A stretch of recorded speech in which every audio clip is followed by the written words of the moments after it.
नमस्कार मित्रों।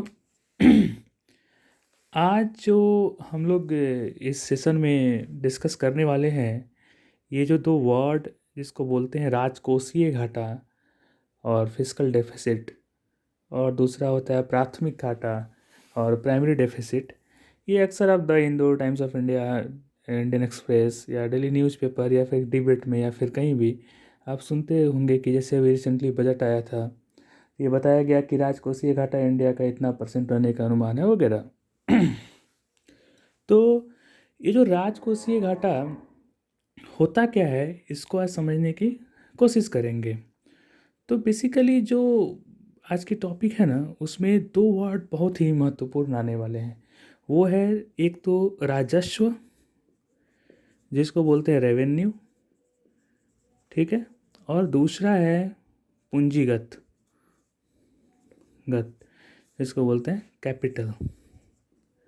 सवाल उठता है कि राजकोषीय घाटा बहुत ही आसान शब्द है, लेकिन लोगों को यही पता नहीं है कि रेवेन्यू क्या होता है या फिर कैपिटल पूंजी क्या होती है। ठीक है, तो सिंपल टर्म में हम बात करेंगे कि जिस जिस टर्म में दो वर्ड का इस्तेमाल हुआ हो, एसेट या कर्ज, इससे रिलेटेड इर्द गिर्द अगर कोई बातें हो रही है, चाहे वो इनकम के टर्म में हो चाहे वो एक्सपेंडिचर के टर्म में हो, वो सारा का सारा पूंजीगत में आएगा। इसके अलावे अगर बातें हो रही हो, चाहे वो इनकम के टर्म में हो चाहे वो एक्सपेंडिचर के टर्म में हो, तो वो सारा का सारा राजस्व में आएगा। एग्जाम्पल के लिए हम आपको अभी समझाने की कोशिश करते हैं कि जो सरकार के एसेट है मतलब जिसे सरकार कुछ गेन कर सकती है या फिर जिसका सरकार निर्माण करता है। लाइक एग्जाम्पल के तौर पर जितनी भी सरकारी कंपनियां हैं, ठीक है, उससे सरकार कुछ गेन करता है या फिर सरकारी कंपनियों के शेयर को बेच करके कुछ पैसा कमा सकता है। तो ये सारे के सारे एसेट के एग्जाम्पल हो गए। ठीक है, और जो दूसरा चीज़ आएगा आपके सामने कि ये कर्ज जिसको बोलते हैं कर्ज। कर्ज में जो आप पैसा लेते हैं, ठीक है, तो वो सारा का सारा आपको पूंजीगत टर्म में आएगा। तो अगर एसेट के खरीद बिक्री या फिर एसेट से अगर इनकम की बात होगी, तो वो सारा का सारा पूंजीगत में आने वाला है। ठीक है, और अगर एसेट के अलावे, ठीक है, एसेट के अलावे अगर हम किसी और टर्म में बात करेंगे, तो वो सारा का सारा राजस्व में आने वाला है। जैसे कि एग्जाम्पल के तौर में एसेट का कोई लेना देना नहीं है, एक तो टैक्स जो गवर्नमेंट को मिलती है, चाहे वो डायरेक्ट हो या इनडायरेक्ट हो, तो ये राजस्व में आएगा। ठीक है, अब एक और चीज़ आप लोग देखते होंगे कि पब्लिक प्रोविडेंट फंड हो गया या फिर नेशनल पेंशन स्कीम NPS या फिर अटल अटल पेंशन योजना वगैरह, या फिर जिससे कि सरकारी फंड में कुछ ना कुछ जमा होता हो, वो सारे के सारे राजस्व में आएंगे। इन शॉर्ट, अगर एसेट से या कर्ज से हम पैसे को गेन करते हैं, वो सारा पूंजी में आएगा। ठीक है, और अगर हम इसके अलावे गेन करते हैं, वो सारा टैक्स में आएगा। तो आई होप कि राजस्व और पूंजीगत रिलेटेड जो टर्म है वो क्लियर हो गया। ठीक है, अगर ये क्लियर हो गया तो आज के जो इस सेशन में जब हम राजकोषीय घाटा की जब तक बात कर रहे होंगे, तो हम ये डिस्कस करने वाले हैं कि पूंजीगत टर्म क्या है, रेवेन्यू क्या है, राजस्व क्या है और कोष क्या है। तो बेसिकली मेरे समझ से जब कोष की बात करते हैं ना, या फिर राजकोष, ठीक है, अब यहीं से आया राजकोषीय घाटा। राजकोषीय घाटा यहीं से आया। जैसे ही राजकोष की बात कर रहे हैं तो राजकोषीय घाटा यहीं से आया। अब घाटा क्या होता है, तो ये तो बहुत ही सिंपल बात है कि इनकम कितना हुआ माइनस एक्सपेंडिचर, काम खत्म। मतलब आय माइनस व्यय, ये आपका घाटा होगा। अगर आय अधिक है व्यय से तो प्रॉफिट, और अगर आय कम है व्यय से तो लॉस, यानी घाटा होगा। अब सवाल उठता है कि राजकोष, जिसको सार्वजनिक राजकोष भी बोलते हैं, अब इसको दो पार्ट में, दो तरीके से आय और व्यय के टर्म में भी मैं बता सकता हूँ, लेकिन मेरी इच्छा है यहाँ पर कि हम दो जो मेन टर्म है, एक तो रेवेन्यू जिसको राजस्व बोलते हैं, ठीक है, राजस्व, दूसरा पूंजीगत, इसी टर्म से एक्सप्लेन करने की कोशिश करता हूँ अभी। ठीक है, तो हमने देखा कि अगर एसेट से या फिर कर्ज से कुछ गेन होने की कोशिश हो रही है, वो सारा का सारा पूंजीगत में जाएगा। जैसे कि बॉन्ड को बेच देना, ठीक है, या फिर सड़क सड़क से जो प्रॉफिट हो रहा है वो सारी चीज़ें, ये सारा चाहे सरकारी कंपनी से जो प्रॉफिट हो रहा है ये सारा आपको पूंजीगत में आएगा। अगर आप बैंक से लोन ले रहे हैं वो सारा भी पूंजीगत में आने वाला है, ठीक है। यहाँ से अगर आप पैसे का इंक्रीमेंट कर रहे हैं या फिर अगर खर्च कर रहे हैं, लाइक सड़क को बना रहे हैं, तो वो सारा भी आपको पूंजीगत में आएगा। या फिर आप जो बोरोइंग्स हैं आपके, जो भी आपने लिए हैं कर्ज, उसको अगर आप दे रहे हैं, डेप्थ को चुका रहे हैं, तो वो सारा का सारा आपका पूंजीगत में आएगा। राजस्व में क्या आ सकता है, तो जस्ट अभी हमने बात किया है कि जैसे पीपीएफ अकाउंट, एनपीएस अकाउंट वगैरह, ये सारे नॉन टैक्स के पार्ट हो गए, टैक्स से आ सकता है। यानी कि अगर हम यहाँ पर दो चीज़ों में इसको बांटने की कोशिश करें, तो राजस्व का आय भी हो सकता है और राजस्व का व्यय भी हो सकता है, ठीक है। सिमिलरली पूंजीगत में भी पूंजीगत का आय भी हो सकता है और पूंजीगत का व्यय भी हो सकता है, ठीक है। अब आय क्या है, आय भी दो है, एक तो कि टैक्स के थ्रू आपने कुछ इनकम कर लिया और दूसरा है नॉन टैक्स के थ्रू आपने कुछ इनकम कर लिया। नॉन टैक्स के थ्रू आपने क्या इनकम किया था, तो पीपीएफ, एनपीएस वगैरह जो भी अटल योजना वगैरह है वो सारे। टैक्स के थ्रू आपने क्या इनकम किया था, तो ये दो हैं, डायरेक्ट और इनडायरेक्ट, ये सारे टैक्स के थ्रू आप गेन कर रहे हैं। तो ये हो गया राजस्व आय का। व्यय में क्या होता है, व्यय में जितने भी आप सामाजिक कल्याणकारी योजनाओं को चलाते हैं या फिर जितने भी आप सब्सिडी को प्रोवाइड करते हैं वो सारे के सारे राजस्व व्यय में आएगा, ठीक है। अब पूंजीगत जो इनकम होगा, पूंजीगत इनकम क्या हो सकता है कि रोड आपने बनाया उससे कुछ गेन हुआ है, ठीक है, या फिर आपने जो जो कर्ज लिया है उसको भी एज अ पैसे, कर्ज लेकर के आपने पैसा बढ़ाया है, वो सारे के सारे इनकम में भी आएंगे, ठीक है। अब व्यय में क्या होगा, तो व्यय में जो आपने रोड बनाया वगैरह, ठीक है, या फिर जो आप कर्ज चुका रहे हैं, तो वो सारा का सारा जितनी भी इंफ्रास्ट्रक्चर निर्माण की काम में जो पैसा लगता है वो सारा का सारा व्यय में आएगा। जो आपने बोरेंग्स को दिया है वो भी सारा का सारा व्यय में आएगा, ठीक है। अब जब हम ये समझ गए कि राजस्व आय क्या है, राजस्व व्यय क्या है, पूंजीगत आय क्या है, पूंजीगत व्यय क्या है, तो जब सबको हम यहाँ पर जोड़ करके और कैलकुलेट करेंगे तो वो सारा का सपोज सिंपल कि राजकोषीय घटा क्या है। अब इतने डिटेल में इधर इधर अगर एक एक टर्म को समझने की कोशिश करेंगे, लेकिन सबसे पहले ऊपर से शुरू करते हैं। राजकोषीय घटा क्या है, तो आय कितना हुआ, ठीक है, आय कितना हुआ यहाँ पर, ठीक है, और ये सारा का सारा व्यय। तो एक जो यहाँ पे टर्म है आपका यहाँ पर, इन सब को ना इन सब को राजकोष से बोलने से बेहतर है कि आप इसको बोलिए कि पैसे का आना और जाना, ठीक है, जिसको बजट बोलते हैं, ठीक है, बजट। तो ये सारे जो बजट के पार्ट हुए वो राजस्व और पूंजीगत में आय व्यय हमने हमने इसको देख लिया है। अब यहाँ पर तीन तीन चीज़ें हैं कि जो सरकार का जो इनकम होगा वो इक्वल होगा एक्सपेंडिचर के, या फिर इनकम होगा अधिक होगा एक्सपेंडिचर से, या इनकम होगा लेस होगा एक्सपेंडिचर से, ठीक है। तो अगर इक्वल है तो इसको बोलते हैं बैलेंस बजट, ठीक है, बैलेंस बजट।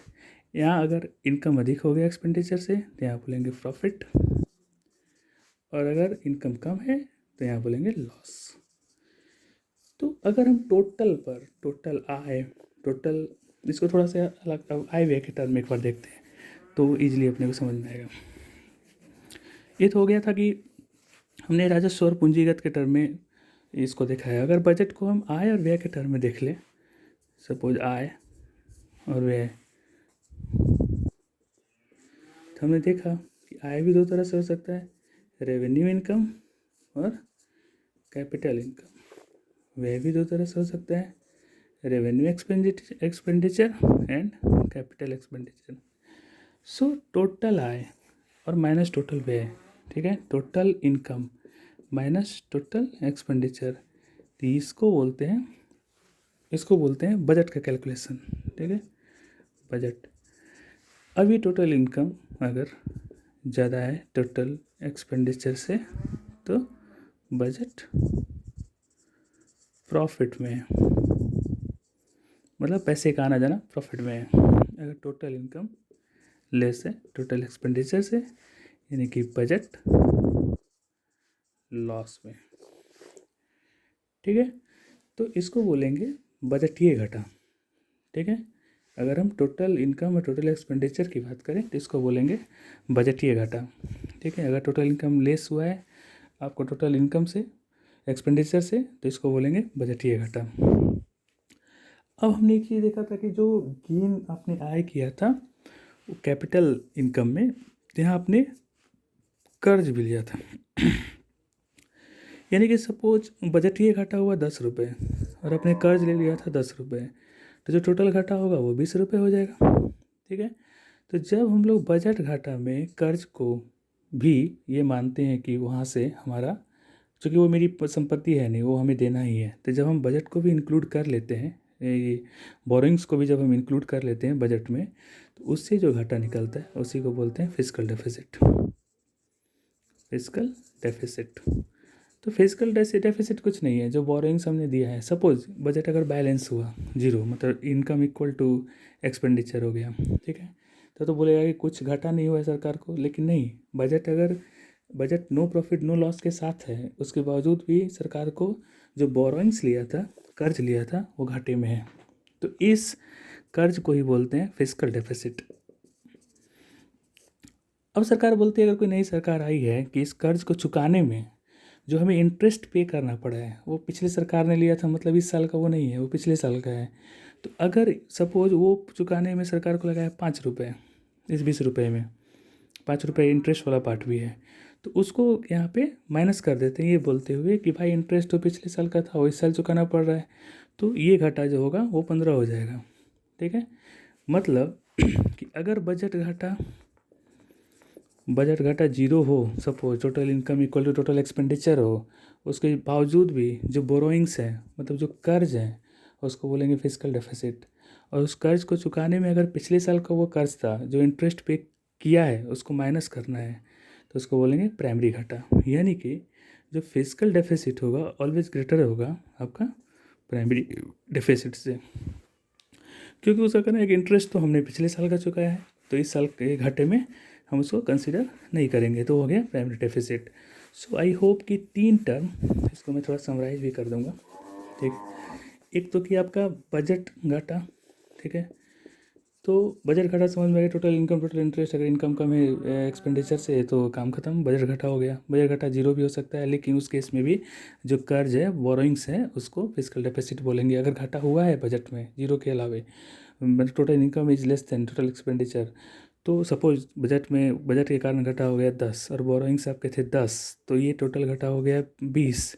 लेकिन अगर आपने इस 20 में से 5 रुपये इंटरेस्ट चुकाया है पिछले साल का, तो जो प्राइमरी डेफिसिट होगा वो होगा 20 - 5, 15, क्योंकि जो ये 5 है वो हमारा इस साल का नहीं था, इस साल का नहीं, पिछले साल के कर्ज के कारण हमें ये 5 रुपये चुकाना पड़ा है, तो प्राइमरी डेफिसिट जो होगा वो 15 होगा। आई होप ये क्लियर है। अब एक होता है कि मौद्रिक घाटा क्या होता है, तो जो भी रुपए को छापने में मान लीजिए कुछ पैसे खर्च हुआ जिसका कोई आउटकम नहीं है, ठीक है, तो वो सारे के सारे मौद्रिक घाटा में आता है। तो मेन चीज़ क्या था, फिजिकल डेफिसिट। ठीक है, तो फिजिकल डेफिसिट कुछ नहीं है, जो बोरोइंग्स हमने लिए वो इक्वल टू होगा फिजिकल डेफिसिट के। प्राइमरी डेफिसिट क्या है, पिछले साल के बोरोइंग का इंटरेस्ट इस साल जो चुका रहे हैं वो घाटे में नहीं कंसीडर होगा, बल्कि वो हम पिछले साल के कर्ज को चुकाने के बदले हम पैसा दे रहे हैं, तो वो फिजिकल डेफिसिट में घट जाएगा और वो जाकर के बनेगा प्राइमरी डेफिसिट।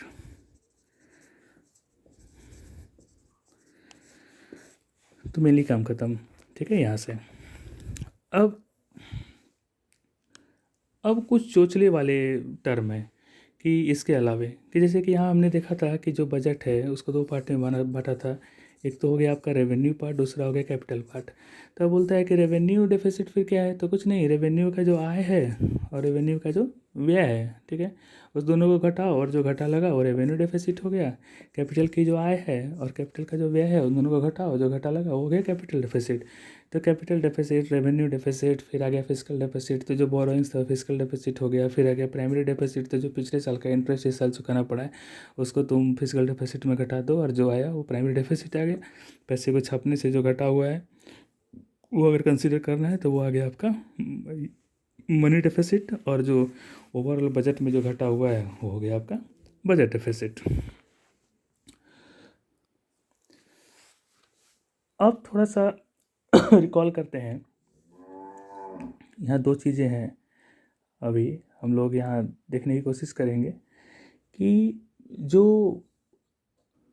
जो नेशनल इनकम हमने पढ़ा था, नेशनल इनकम के बारे में, कि national income is nothing but net national profit at factor cost equal to net national profit at market price. ठीक है, उसमें से आपको माइनस टैक्स कर देना है, प्लस सब्सिडी कर देना है। अगेन माइनस प्लस से में कोई मतलब नहीं है, बस टैक्स और सब्सिडी को घटाना है। अगर वो अधिक है तो मार्केट प्राइस को इंक्रीज़ करने का काम करेगा और फैक्टर प्राइस को घटाने का काम करेगा। काम खत्म। तो ये हमने देखा था ये पिछली बार। एक और चीज़ हमने देखा था कि जब भी फैक्टर कॉस्ट की बात होगी या फिर जब भी मार्केट प्राइस की बात होगी, एमपी जो जाएगा वो फैक्टर कॉस्ट प्लस टैक्स और माइनस सब्सिडी, या फिर जो फैक्टर कॉस्ट होगा वो market price minus tax plus subsidy. काम खत्म। अभी ये इसी को हमने बोला था नेशनल इनकम। ठीक है, नेशनल इनकम। अब आगे वो ये है कि नेशनल इनकम को भी निकालने के बहुत सारे तरीका हो सकता है। जैसे कि तरीका क्या क्या हो सकता है, तो एक है उत्पाद विधि। ठीक है, उत्पाद विधि। तो जो हमने ये देखा कि N N P at factor cost क्या होगा, यही हो गया उत्पाद विधि। काम खत्म। दूसरा है आय। तीसरा है व्यय। ठीक है, चौथा है उपभोग। और पांचवा है आपका ये वैल्यू एडेड विधि। तो ये सारी विधि को हम लोग फटाफट देख लेते हैं। बोला गया कि टोटल जितने भी मीन्स कंपोनेंट यूज होते हैं इकोनॉमिक्स में, उन सब की आय को जोड़ दो तो वो अपना जितने भी टोटल सम होगा वो सारा का सारा आय विधि से नेशनल इनकम को काउंट कर लेंगे। व्यय विधि में बोला कि जितने भी कंपोनेंट इकोनॉमिक्स में यूज हो रहे हैं उन सब ने जो खर्च किया है वो सारा का सारा तुम जोड़ दो और वो सारा व्यय विधि हो गया। उपभोग विधि में क्या है, जितने भी कंपोनेंट इकोनॉमिक्स में हैं जो भी उसने अपने ऊपर खर्च किया है और जितना बचत किया है उन दोनों को जोड़ दो, वो सारा का सारा हो गया उपभोग विधि। वैल्यू एडिट में क्या हुआ है कि एक सामान को दूसरे सामान बनाने में, दूसरे सामान को तीसरे में बनाने में जो इंटरमीडिएट ऑब्जेक्ट का यूज हुआ है, ठीक है, उसको हटा करके बाकी जोड़ो और वो हो गया आपका वैल्यू एडेड नेशनल इनकम। थोड़ा सा इसको समझने की कोशिश करते हैं कि वो कंपोनेंट क्या है। तो मेनली कुछ नहीं, कोई भी इकोनॉमिक्स में जब भी कोई प्रोडक्ट की उत्पादन की शुरू होती है तो सबसे पहले कि उद्यमी चाहिए, जिसको बोलते हैं बिजनेसमैन। ठीक है, तो बिजनेसमैन को क्या चाहिए होता है, प्रॉफिट। ठीक है, एक तरफ लिखते हैं कि क्या चाहिए, और क्या चाहिए किसको बनाने के लिए, ऑब्जेक्ट को बनाने के लिए। और जो चाहिए ऑब्जेक्ट को बनाने के लिए उसको क्या चाहिए, तो उसको चाहिए प्रॉफिट। मीन्स उसको क्या चाहिए, तो प्रॉफिट। दूसरा हो गया, जैसे ही उत्पादन करने के लिए आदमी सामने आया, उसको लैंड चाहिए, लैंड के लिए उसको रेंट देना पड़ेगा। उसका क्या चाहिए, पैसा, मनी है तो उसको इंटरेस्ट देना पड़ेगा। और फिर लेबर। ठीक है, तो लेबर, तो इसको आपको मजदूरी देना पड़ेगा, जिसको वेजेज बोलते हैं। अब इसको थोड़ा शॉर्ट में लिखें तो प्रॉफिट को पी से लिख देते हैं, आर को आर से, और इंटरेस्ट को आई से, और वेजेज को डब्ल्यू से। तो कुछ नहीं, आय मीन्स इन चारों का आय, P I plus R I plus जो आई मतलब प्रॉफिट का इंटरेस्ट इनकम।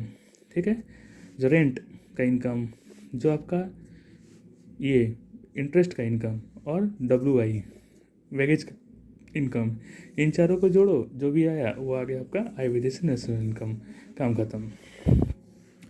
व्यय में क्या होगा कि इन दोनों का एक्सपेंडिचर को जोड़ दो और वो हो गया व्यय विधि से काम खत्म। इसको इन शॉर्ट ये भी बोल सकते हैं कि जो कंज्यूमर है उसका एक्सपेंडिचर कितना हुआ है और गवर्नमेंट का एक्सपेंडिचर कितना हुआ है, तो गवर्नमेंट का एक्सपेंडिचर को साथ ही साथ एक्सपोर्ट और इम्पोर्ट के टर्म में भी एक्सपोर्ट माइनस इम्पोर्ट कर देता है। अगर एक्सपोर्ट अधिक हुआ है यानी कि गवर्नमेंट का ये एक्सपेंडिचर आपका क्या बोलते हैं, कम हो जाएगा। अगर एक्सपोर्ट कम हुआ है तो एक्सपेंडिचर ज़्यादा हो जाएगा, वो बात की बात है। लेकिन इन शॉर्ट यही है कि गवर्नमेंट और कंज्यूमर का या फिर ये चारों का जो एक्सपेंडिचर है उनको जोड़ दो और वो व्यय विधि हो गया। उपभोग में मतलब इन चारों ने जो खर्च किया है अपने ऊपर मेंटेनेंस वगैरह में, और प्लस जो बचत हुआ वो सारा उपभोग विधि में आ गया। वैल्यू एडिट के थ्रू जो राष्ट्रीय इनकम काउंट होता है वो थोड़ा सा समझने की कोशिश करेंगे।